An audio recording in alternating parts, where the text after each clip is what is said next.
Hello, everyone. Welcome to our monthly Science of All Protein seminar. My name is Bianca Dada, and I am the Scientific Partnerships Manager at the Good Food Institute. For those of you who are here for the first time, welcome to our community. The Good Food Institute is a nonprofit think tank 100% driven by philanthropy, and our goal is to build a world where alternative proteins are no longer alternative. If you're looking to take a deeper dive into the science of plant-based, fermentation, or cultivated meat technologies, check out our open access resources at gfi.org/science. With that, I'd love to transition us to our second speaker. So I'd like to welcome Anna Thomas, a computer science PhD student at Stanford. Previously, Anna had received her bachelor's degree in mathematics from Stanford with a minor in computer science and a master's degree in statistics from the University of Cambridge. Today, Anna will share how large language learning models can contribute to alternative protein development. Anna, we really appreciate you being here with us today, and I'll turn the floor over to you. Great. Thanks so much, Bianca, for the kind introduction. I'm going to discuss recent joint work on AI for alternative protein development that we recently presented at the International Conference on Machine Learning. So the motivation is, of course, that in recent years, we've seen very impressive results from AI systems in a number of domains, ranging from image recognition to mathematical problem solving to weather forecasting. And given the significant resources being poured into AI for scientific discovery more generally, such as drug discovery, discovery of new materials, et cetera, it's very natural to ask the question of what AI can contribute to the development of alternatives to animal products. Of course, there are many facets of alternative protein development. In this present work, we focus on how to accelerate progress towards taste parity or superiority, given evidence suggesting that this is significantly predictive of market performance, as well as a key barrier to repeat consumption of plant-based meats. For example, in a recent survey, 46% of consumers cited poor taste as the biggest barrier to repeat consumption. In particular, we focus on applying AI to task-related sensory panels, which are a key tool for improving taste and consumer acceptance of alternative protein products. It's a common practice at food companies to ask a group of individuals known as sensory panelists to periodically provide structured feedback on the current iteration of their product. However, at the same time, sensory panels are typically quite time-consuming and expensive to conduct, with food scientists in our experiments reporting actually spending up to a month in the design and analysis of a single iteration of a sensory panel. So a key first step of applying AI to any particular domain is to clearly define what we would like the AI to do. So based on extensive discussions with food scientists, we identified two tasks of interest. This is, of course, not a comprehensive list of what AI can potentially assist with in the context of alternative protein, but this is what we focused on in our experiments based on the data that was available to us. The first task is a formulation design task, with the key question being, can AI assist in synthesizing the sensory panel feedback and generating ideas for improvement, such as formulation fixes or specific experiments to run? And the second one is also quite an ambitious task. So is it possible to actually reduce the need for these expensive sensory panels in the first place with techniques to simulate taste? And of course, this is very ambitious, but there's actually been some prior work from DeepMind and Osmo on simulating human olfaction, suggesting that some component of this may in fact be doable with the right data. So now I'll delve into the specific data we use to concretely operationalize these tasks. So the Nectar initiative of the Climate Philanthropy Food System Innovations has produced the largest sensory data set of plant-based meats to date. And their 2024 report included 45 products, each with at least 100 sensory evaluations along 21 quantitative and qualitative dimensions, such as overall satisfaction, flavor, meatiness, greasiness, juiciness, et cetera. And notably, this data set continues to expand. It actually now has over 160 products, and further testing is in progress as well. So far I've been talking about AI systems more generally with some of the examples I mentioned on the first slide. So we focused on large language models in this initial paper. And we made this choice for a few reasons. So even generalist LLMs have been trained on close to the entire internet at this point, which includes extensive food science knowledge. Anecdotally, many food scientists already report usage of tools like ChatGPT in their work. But to our knowledge, there have been no previous public and rigorous evaluations of these tools. And finally, LLMs can be fine-tuned for specific domains. So some of the examples I mentioned were custom LLMs like MedPalm that was fine-tuned for the medical domain. LLMs can also be augmented with access to additional data sets using techniques like retrieval augmented generation. They can also be augmented with tools like web search. So that makes them a versatile framework to work with. Um, so now going back to the two tasks we identified of formulation design and sensory prediction, these are the core components of the overall product development cycle in which food scientists essentially alternate between generating ideas for formulations and testing them. So in this work, we consider what AI-assisted product development might look like, in which AI tools can take in as input sensory feedback and potentially generate actionable suggestions for improvement. So in order to rigorously evaluate LLMs, we recruited 20 expert food scientists for a paid study. We selected 30 plant-based meat products from the Nectar dataset to use in this study, each of which had at least 100 sensory evaluations along 21 qualitative and quantitative dimensions. So in phase one, we asked both the human food scientists and a recent LLM from OpenAI, O1 Preview, to generate suggestions for improving the products. So the input was the qualitative and quantitative sensory panel feedback, as well as public-facing information about the products, namely ingredient lists and nutrition facts. Importantly, the dataset currently only contains this public-facing information, and I'll discuss further towards the end more about the implications of this. And the requested output from the LLM was a set of suggestions to improve the product, such as increasing starch or some other ingredient. So just to be concrete, I wanted to show an example output from the model we used in this experiment, O1 Preview. So this model was chosen among several recent LLMs based on initial feedback from our food scientist collaborator on which one performed the best in initial evaluations. And so as you can see, so I didn't have space to show the full output, but the model does summarize the key areas needing improvement from this large volume of both quantitative and qualitative feedback, and then generates a set of proposed changes, such as adjusting the fat content or other parameters. It also recommends specific experiments to perform to further reduce uncertainty about what a better formulation might look like. So that was phase one, the generation component. And then phase two consisted of an evaluation component where we asked food scientists to evaluate the suggestions generated by both other food scientists and O1 Preview. And we asked them to perform this evaluation along 4 dimensions, so accuracy, specificity, complementarity, and estimated percent time saved. And so accuracy was defined as, are these suggestions likely to be useful in improving the product to the best of your knowledge? Are they consistent with the provided feedback? For specificity, this was defined as how detailed and actionable are the suggestions. And then for complementarity, this was defined as, did this scientist see anything that you missed? Would they be complementary to you as a brainstorming partner? And so here we ask this question because we envision a human-centered view of the role of AI in product development, not trying to replace the food scientist, but rather augmenting with a brainstorming partner. And here are the results. So we found that O1 Preview consistently met or exceeded the performance of the expert food scientists, but the differences being statistically significant on the specificity and percent time saved dimensions, 45% versus 22%. So the takeaway is that LLMs may be able to act as high-level collaborators and generating ideas that food scientists find to be plausible and helpful.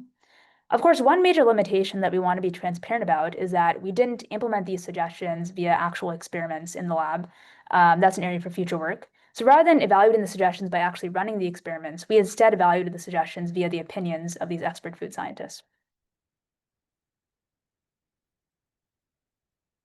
So now let's go back to the product development cycle that we discussed earlier.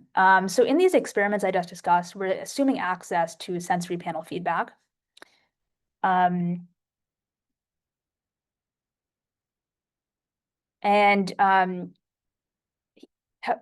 However, even recruiting these 100 participants, paying them, et cetera, is quite time-consuming and expensive. So could there be some way to reduce the need for these sensory panels themselves? Is there some way to simulate the results of a sensory panel without actually running one? So that led us to define the sensory prediction task to complement the formulation design task. Specifically based on conversations with food scientists, we defined a pairwise ranking task. Given two product formulations and a sensory dimension, such as overall satisfaction or sweetness, which product scored more highly on the sensory dimension? And if we had such a model, this could be used for screening candidate formulations and prioritizing which ones to develop further.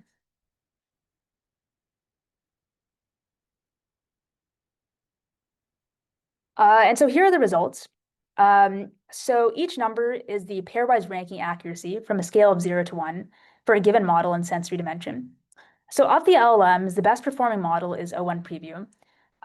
But interestingly, almost always the best performance actually comes from a pretty simple model, purely using the nutritional information. So this is labeled as the baseline here. Specifically for meatiness, we use the protein content. For greasiness and juiciness, the fat content is used. And naturally, for sweetness and saltiness, sugars and salt, respectively, are used. And we also measured the performance of an expert food scientist on the overall satisfaction dimension, which is around the same as both O1 Preview and the nutrition-based model. So the overall takeaway here is that this reasoning model, O1 Preview, approximately matches the performance of an expert food scientist on overall satisfaction prediction, but both are generally outperformed by a pretty simple model. This is all zero shot, by the way, without either of these approaches seeing any training data. So I think the takeaway here is that O1 Preview's performance is quite promising on both the formulation design and sensory prediction tasks, but there's also a lot of room for improvement.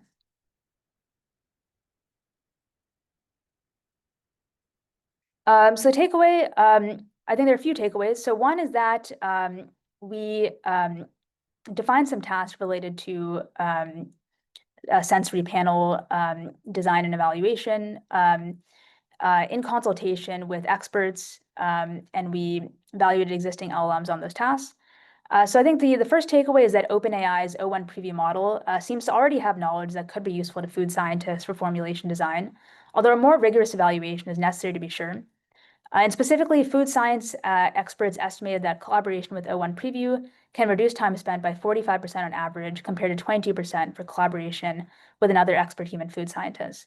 And the future work is to actually implement these suggestions in a controlled setup. And O1 Preview also matches the performance of an expert food scientist on a pairwise ranking task for sensory prediction, but both are generally outperformed by a fairly simple model based on the nutritional information.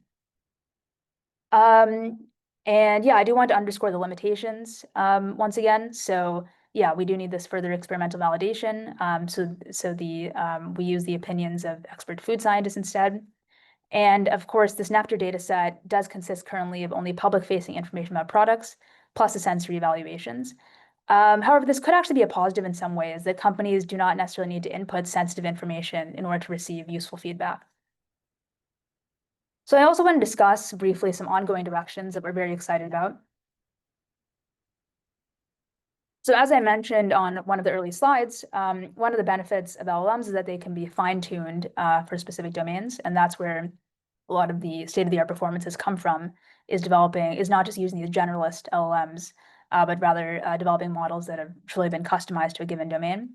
We're also interested in other AI methods as well, not just LLMs. So for example, graph neural networks have previously found success in modeling of human olfaction, this work from DeepMind and Osmo that I mentioned. There are also techniques like multi-fidelity Bayesian optimization that we think could be relevant for efficiently searching over the formulation space using a combination of predictive models and real-world experiments to find suitable formulations. And we're also currently in the process of launching a sensory prediction challenge, creating a public Kaggle competition for this using the Nectar dataset. One way in which progress has been accelerated in machine learning in the past is to create standardized tasks, benchmarks, and competitions. One notable example is the competition called ImageNet, created by Fei Li and her collaborators, which really accelerated progress in deep learning.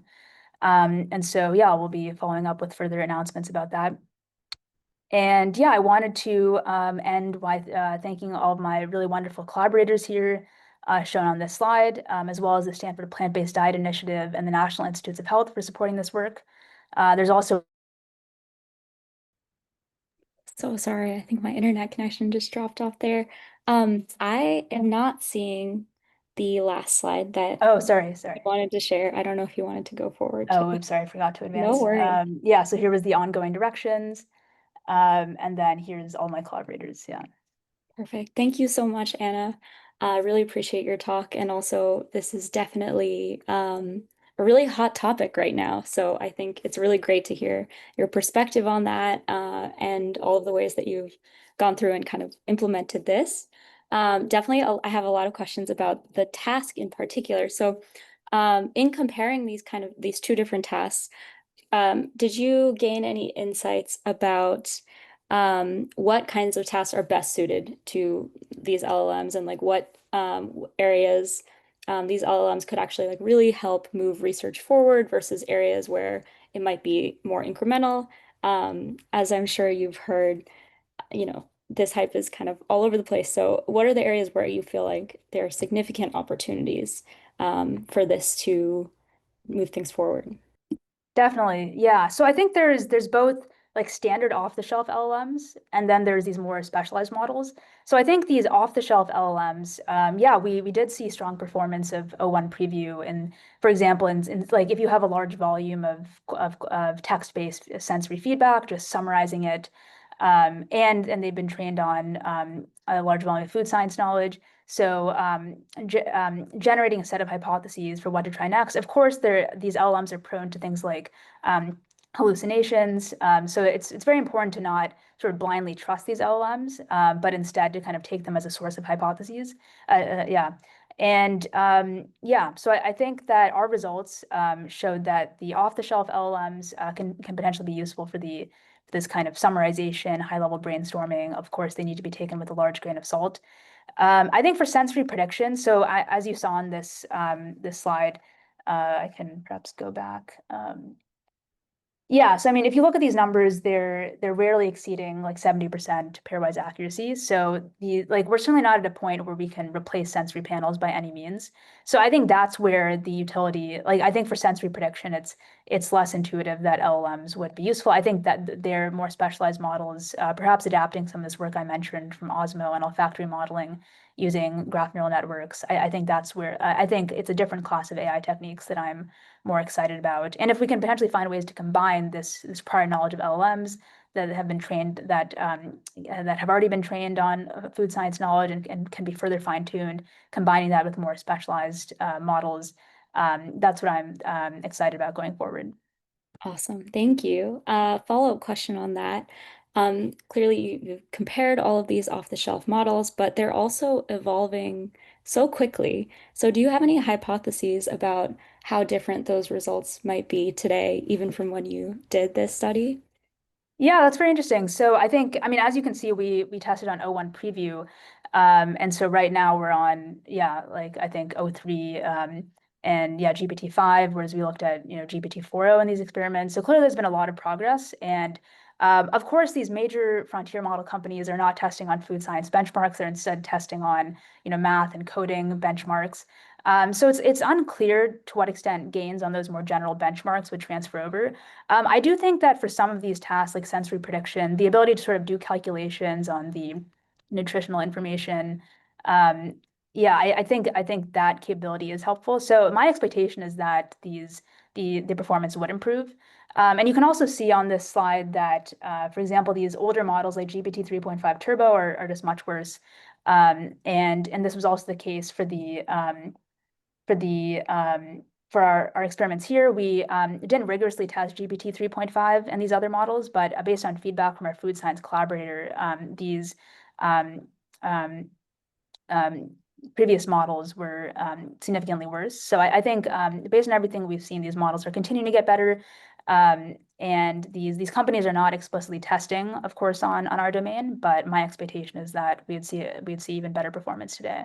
And I think we'd see even better performance if we use techniques like retrieval augmented generation to sort of combine these models with external databases specific to food science. Yeah. Thank you, Anna. That's super helpful perspective. And it feels like in so many ways we're just at the beginning of learning what's possible here, which is really exciting. We have one question from the audience about whether or not you're familiar with the NotCo algorithm for food formulations, and if so, do you see that as being complementary to what you're working on? Yes. Yeah. So Notco has a few different SaaS products. So they're a company that develops their own food products, and they also develop these software tools that they sell to other companies. And so they have a few different products. So one is Synthesis, which is it's powered by Bayesian optimization, and so that's something that we're very interested in as well. Um, is um, is how to design a sequence of experiments to maximize some objective.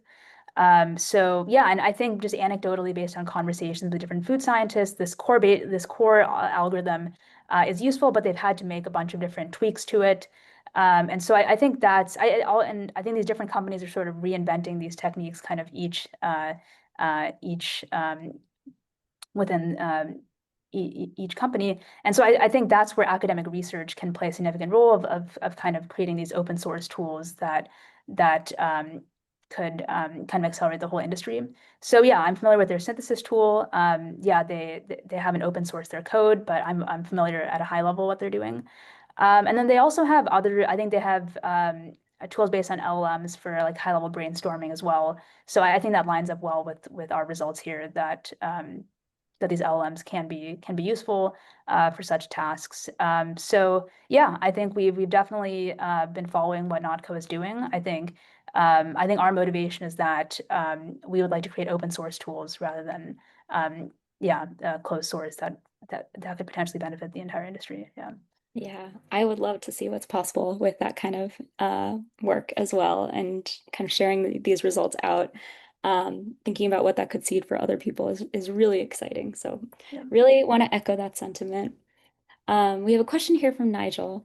Bottom line, do you see a lot of potential for LLMs to accelerate progress quite dramatically, reduce costs for research, etc.?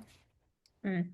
Yeah, I think what I'm most excited about is custom models that are like fine-tuned for the food science domain. I mean, I think our results were promising, definitely, for these standard generalist LLMs, and I also wanted to provide the same caveat as before that we didn't actually test on really making these formulations. This was based on the opinions of food scientists. So I think further validation is needed to really be confident that these food science companies should really switch to LLM workflows.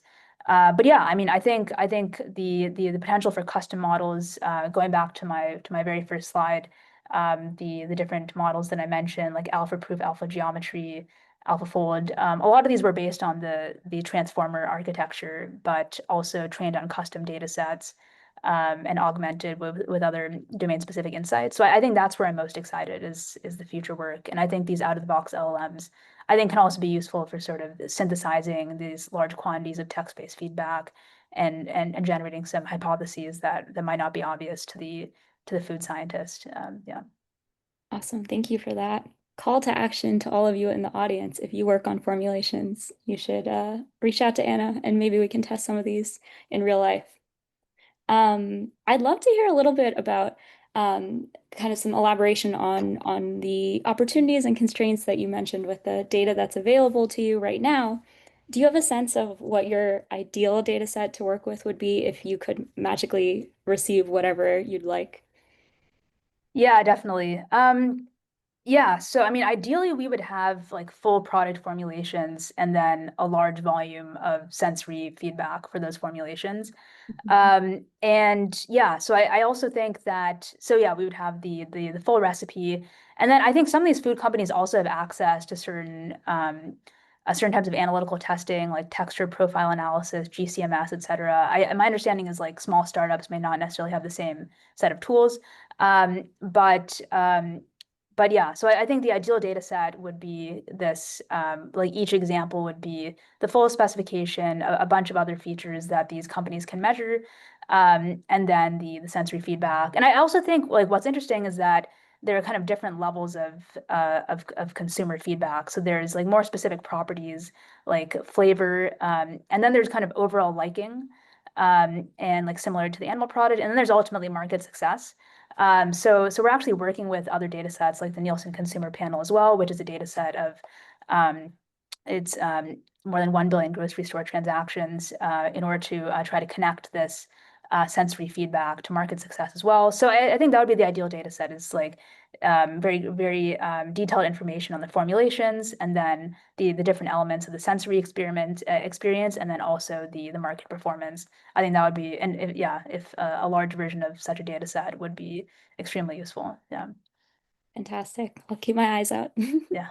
Outside of kind of the sensory space and formulation space, are there other big opportunities in alternative proteins that you've thought about or that you think are really promising?